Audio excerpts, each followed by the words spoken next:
Hi, John Marshall, the DrillMaster. Seminole Ridge again? Yes, absolutely. I've done this for several schools. So, critiques for armed and unarmed, and colors, and all kinds of good stuff. Exhibition drill, regulation drill. I've even critiqued ceremonial drill. Alrighty, let's look at what we have here. Um, we have hands that are too high. So the forearm is not horizontal, and it looks like, Commander, you are hiking your shoulder a little bit. You can see your waist level is pretty level, pretty horizontal, but left shoulder dips, right shoulder is hiked just a bit. Now, I don't know if that is your physical difference that you have, or if you're just doing that because the rifle is there, or if you have maybe a tilted hip this way and a tilted shoulders and all that, and then you're kind of out of alignment. No idea. Just thought I'd mention it. All right, but anyway, you can see rifle angles are a bit different. These three up front, nice, and still actually number 4 here, nice, but it looks like, and I'd love to be able to enlarge this even more, but anyway, it looks like the hand is too high. It looks like here hand might be or forearm might be horizontal. Forearm is not horizontal here. All right, so let's go for it. Nice pivot stepping off. All right, so Commander, as you went into this the transition for after giving the column movement, look how you kind of just didn't really hit that mark all that well. So you should have marched straight up, entered mark time 3 steps away from your squad leader passing in front of you, and then you pivot, most likely right now. There you go, that's it. But and then we've got a little bit of a timing issue. This happened with unarmed, actually, the unarmed squad. So there's a little bit of a timing issue as the team comes out of the column movement. But Commander, you not hitting that mark there, that showed, and I'm not trying to say, oh, you're weak, but I'm saying that was a indication of weakness there, of unsuredness.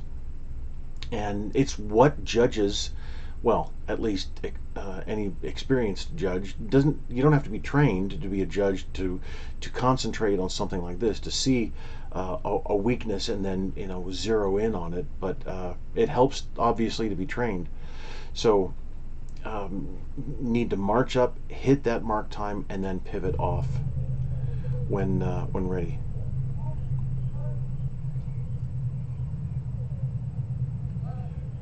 Decent timing there on the order arms. Did I see some movement there? Yeah, I did. So facing movements with the rifle at order are kind of a drag. They really are.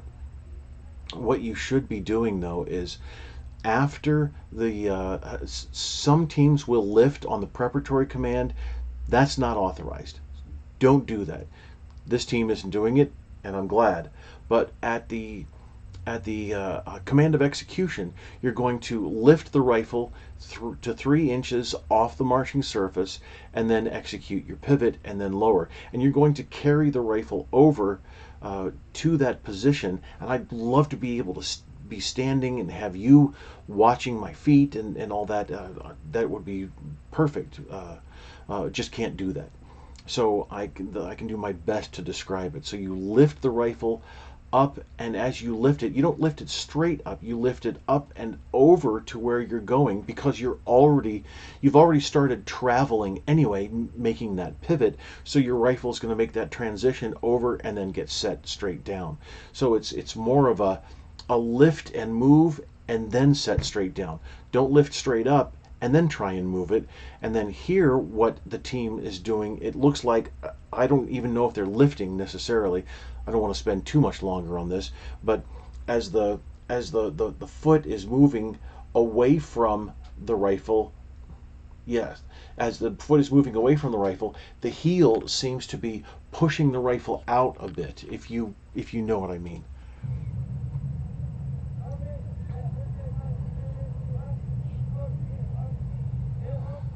Make sure that when you go to order that all three toes are aligned, and that takes a while to understand with your body positioning.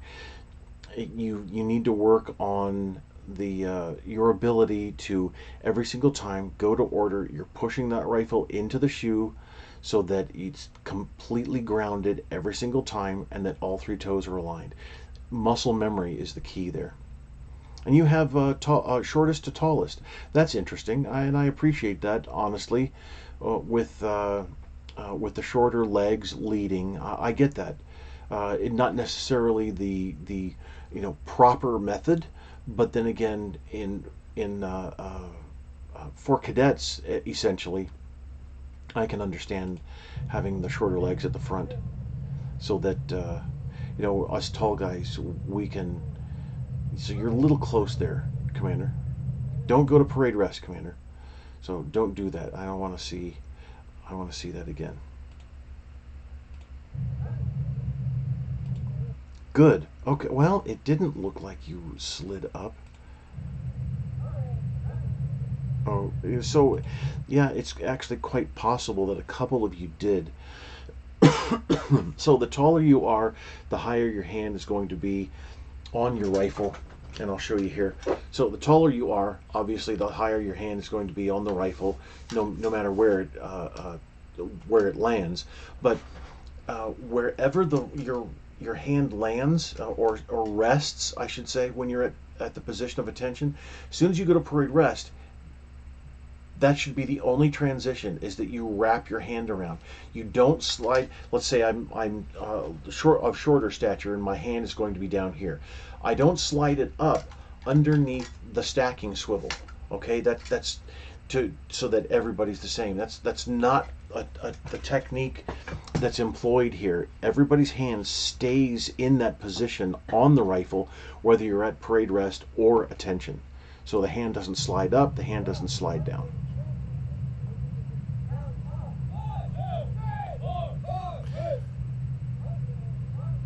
So I want to. So that was just more of a count off instead of a count off. All right, and you got to have the inflection. Count off, and I don't want to. I could project here and blow your ears out, and I don't want to do that. But you need to be able to have that inflection, but also the volume. But coupled with those is going to be timing. And you just said count off, and you're speaking it, only you're speaking it loudly, and you have to have some timing applied in there.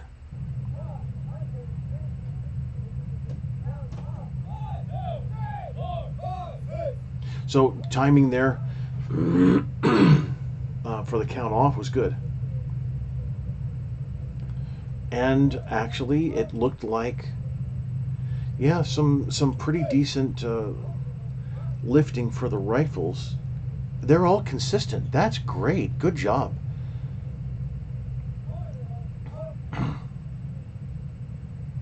And you're holding the rifles where they need to be held too, so that if necessary, the toe passes underneath. That's good. That you did really well there. So in my last video, the unarmed video, after the alignment check, I was thinking Air Force technique. Apologize. I was saying that the commander then needs to walk out or march out 3 steps past, etc., etc. And that's not the case. The commander is actually supposed to be 1 step away, and it looks like you're too close. 1 step away and centered on the first element leader, squad leader. Sorry, you're supposed to be centered on the squad leader here. And then once you finish the alignment check, so you take that left step, align the heels, okay, and then you step back centered. That gives you, with that step away, that gives you enough space to execute a half face, a half right face, and then probably a face in march. I'm not sure. I really need to look that up. That's the trouble with each of the services having different techniques. So you're going to at least execute a half right face, take as many steps as needed at an angle, coming back out into your original position, which is 3 steps away and centered on your formation, and then execute a half left face. I would think half left face. Well, that would be kind of weird. If you're marching out this way, executing a half left face is only going to make you face to the left, really, of your formation. It's probably either a larger 3/4 left face, or you stop facing, away, and then you execute a left face. So something to check. And I just can't take enough time to belabor the point here. And unfortunately, I just don't have the time right now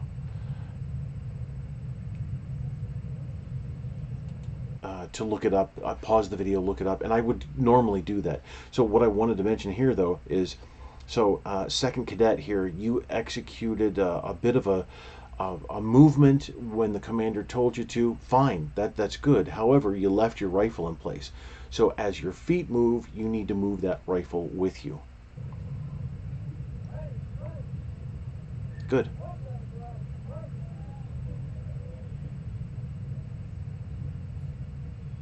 Nicely done.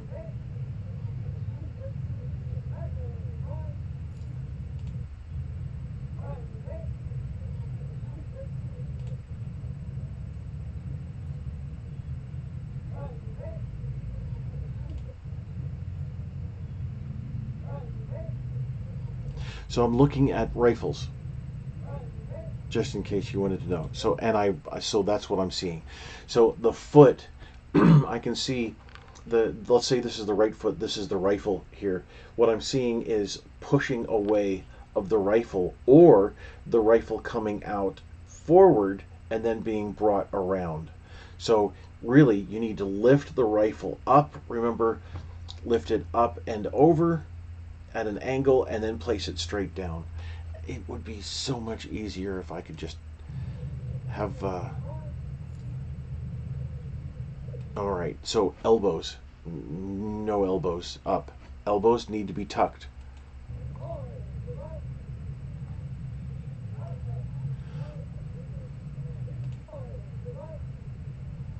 Good face and march, Commander. That was good. Heel strikes on the half step. Excellent.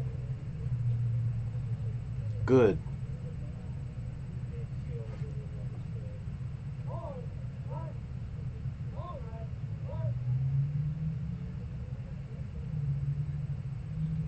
So a little bit to just like the unarmed commander, a little bit too quick of a movement there. You're going to execute your flanking movement, your 45-degree flank. And actually, when I was talking to the unarmed element leader, I suggested maybe 3 steps in between the next 45-degree flank. And actually, that would be more of an Air Force or even Marine Corps technique. The Army is going to pivot once and then round the rest of this. That's what we do for Army. For the column movements, everybody pivots once, either 90 or 45, but then they round the rest of the way. They just incline more or less. So that might be a better technique for you to apply.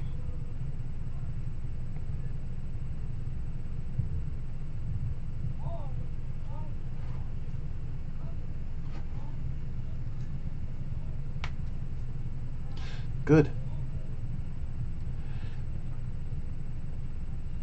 Usually calling a shoulder exchange on the right foot is going to incorporate that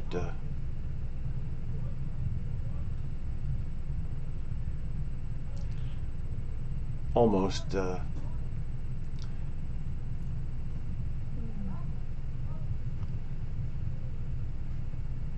this is such a pain. I remember going through this with my team. So look at your arm swing here there.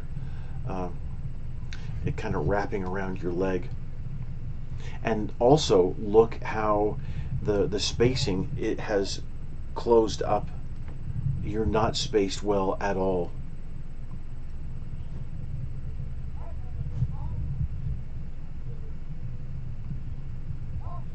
Make sure those elbows are tucked.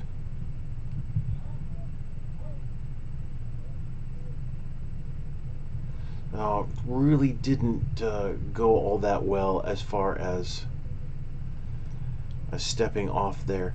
That the whole breaking off into the two sections there really needs much more work.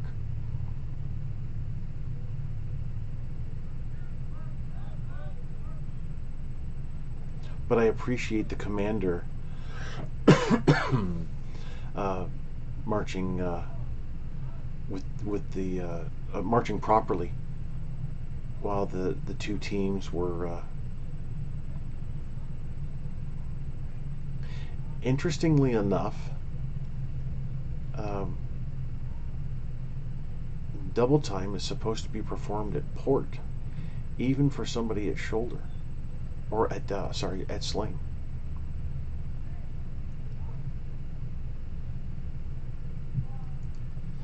So I'm gonna go back here, the end step before that rear march.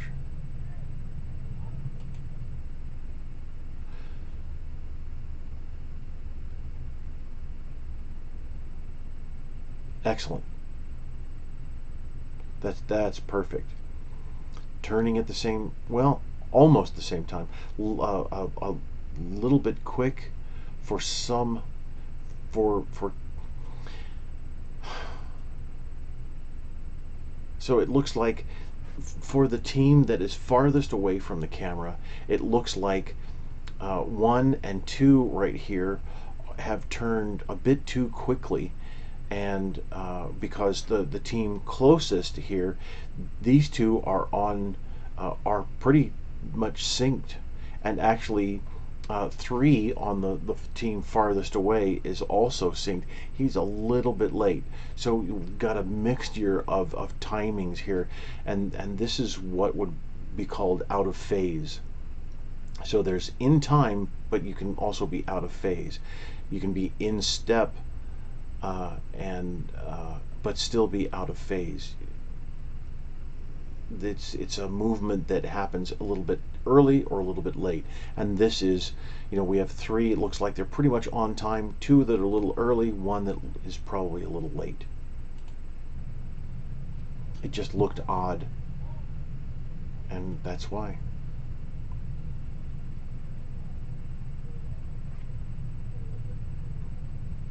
So the pauses are put in there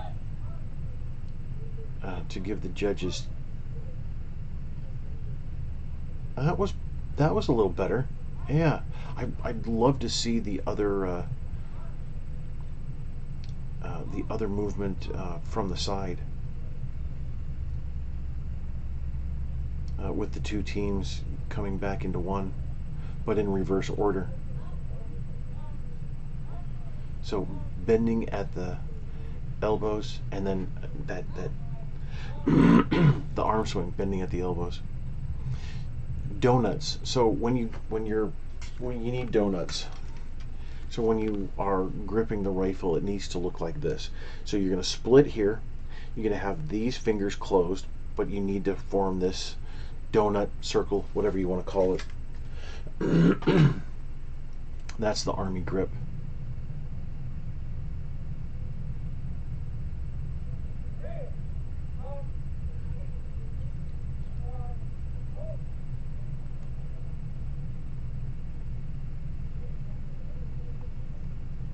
So I was saying that the pauses are designed So let me finish my statement. The pauses are designed to give the judges a visual pause, really, to fill out the rest of the score sheet. To catch up with their numbers because of those absolutely, utterly ridiculous spaces for all those stupid little numbers. You can't take anything as a whole. You have to judge every single little movement individually, but then also the numbers don't mean anything. There's no guidance there at all, except if you get to when you get to my judging system, everything means something. Anyway, so the judges should be filling out numbers during those pauses and not looking anywhere else. And I've heard of judges on cell phones during competitions and judges looking away and watching other things. Okay, so let's go back to this order arms. I gotta make a. So what you're doing, order arms needs to be 1, 2, 3, 4 counts. You're making it 5 by doing this.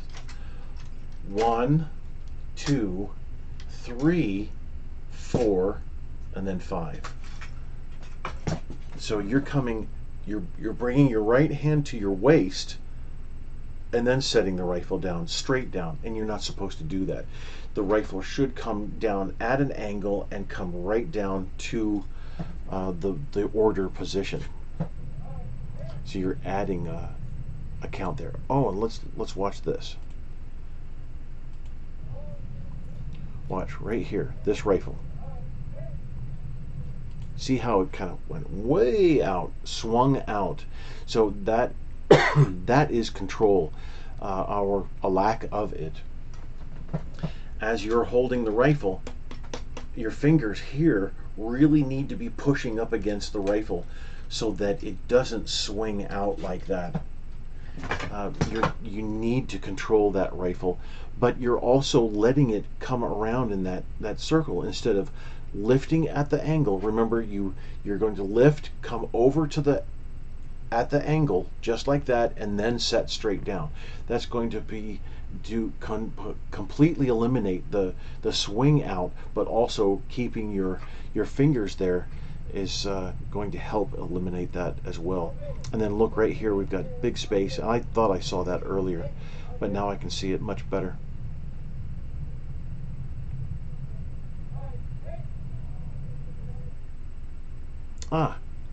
I wanted to see the march out. All right, so we're here. Anyway, not bad. I mean, there's little things that need to be worked on, but still, the team is doing well. Honestly, this is nice. I really appreciate you sending in every aspect of your performances. Really, every aspect of the competition, because you need feedback to improve. And a lot of times judges can give you some verbal feedback on what can be improved or what you're doing well, and that might be within the abilities of some judges, but most of them are just filling out numbers and then handing the sheets in, and that's it. And you look at your score sheets later on, and well, what does this mean? And you have nothing to go on except, well, I don't want to blow my own horn, honestly, but where else are you going to get this? It's just the truth, and sometimes the truth is painful, but then sometimes the truth is good. So, if you have exhibition that you want me to watch and critique, then I'll do that as well. But nice job, team. Really, that was a decent performance. Got to tighten up in some places, and you're doing some things really well. So awesome. Thanks.